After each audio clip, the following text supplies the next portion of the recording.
اس دنیا سے رخصت ہونے والے جو میت ہے وہ ایک عورت کی ہے،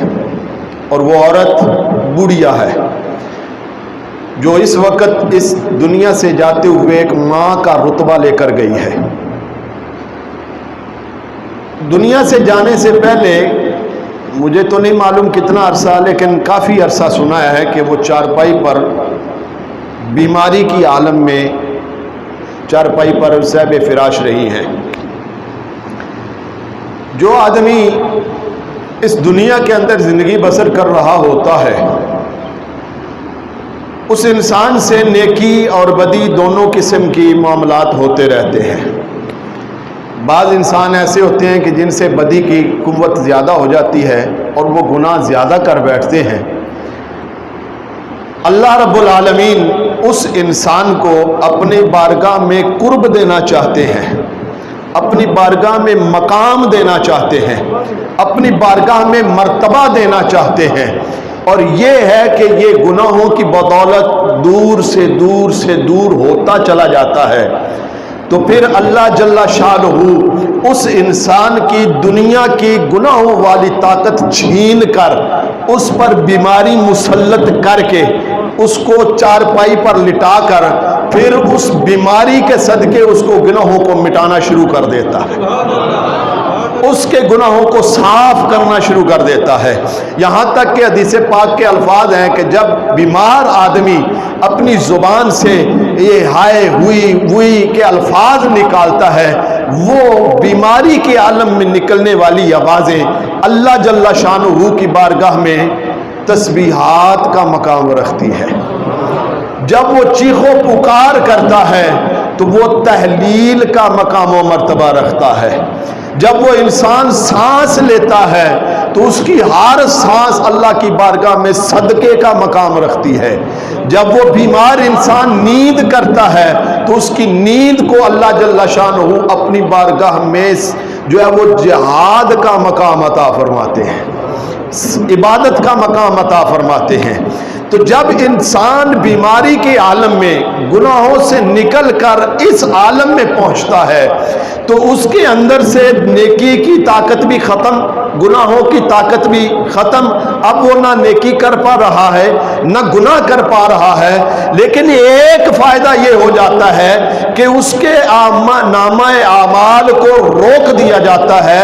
گناہ کر نہیں سکتا، نیکی اس سے ہوتی نہیں، لیکن اس بیماری کے عالم میں جو تسبیحات، جو صدقات، جو عبادات بن رہی ہیں، اس سے اس کے گناہوں کو مٹایا جا رہا ہے، درجات کو بلند کیا جا رہا ہے۔ پھر جب وہ انسان اپنے اس مدت کو پورا کر لیتا ہے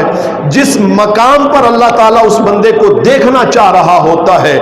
جس مرتبے پر اللہ اس کو فائز کرنا چاہ رہا ہوتا ہے، جب وہ انسان اپنی اس بیماری کی بدولت اس مقام اور مرتبے تک پہنچ جاتا ہے تو پھر اللہ تعالیٰ اس کے اوپر دو مہربانیوں میں سے ایک مہربانی فرما دیتا ہے۔ اس میں سے پہلی مہربانی یہ کہ یا تو اس کو صحت اور سلامتی عطا فرما دیتا ہے، دوسری یہ کہ پھر اس کو دنیا سے ہی اٹھا لیتا ہے۔ گویا کہ وہ انسان گناہوں سے پاک اور صاف ہو کر اس دنیا سے رخصت ہوتا ہے۔ ہم انسان یہ سمجھتے ہیں کہ یہ 10 سال جو منجی پر رہا، چارپائی پر رہا، یہ گناہوں کی پاداش میں رہا، ہو سکتا ہے یہی ہو، لیکن در حقیقت اللہ تعالیٰ اس کو وہ مقام دینا چاہ رہا تھا جس پر وہ دیکھنا چاہتا تھا، اور جب وہ اس مقام پر پہنچ جاتا ہے پھر اللہ تعالیٰ اس کو دنیا سے اٹھا کر اپنی بارگاہ میں بلا لیتا ہے، وہ پاک صاف ہو کر اللہ کی بارگاہ میں مقربین میں شامل ہو جاتا ہے۔ تو اس لیے آصف بھائی، ناصر بھائی، آپ نے ذہن میں یہ بات نہیں رکھنی کہ ہماری والدہ محترمہ کے ساتھ کیا معاملہ ہوا، یہ در حقیقت آپ کی والدہ کے لیے رحمت تھی۔ وہ بیماری وہ اللہ کی طرف سے کرم تھا،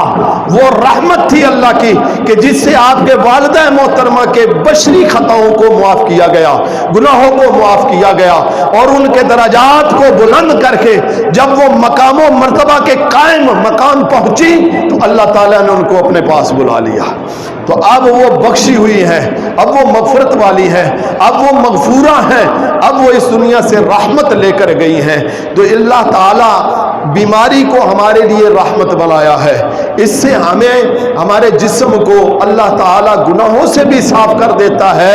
اور جب دوبارہ صحت عطا فرماتا ہے تو ایسے کر دیتا ہے جیسے یہ آج ہی ماں کے پیٹ سے باہر آیا، تو اس کو گوشت بھی نیا ملتا ہے، اس کو خون بھی نیا ملتا ہے، اور اس کو اعمال کرنے کی طاقت بھی نہیں ملتی ہے۔ تو اس لیے بیمار انسان کے اوپر اللہ کا کرم ہوتا ہے، انسان کو پریشان نہیں ہونا چاہیے کہ یہ کیا معاملہ ہوا۔ اللہ تعالیٰ ان کی والدہ محترمہ کی وہ رحمت بھری زندگی اپنی بارگاہ میں قبول فرمائے، اور ان کے واقعتاً ہی درجات کو بلند و بالا فرمائے۔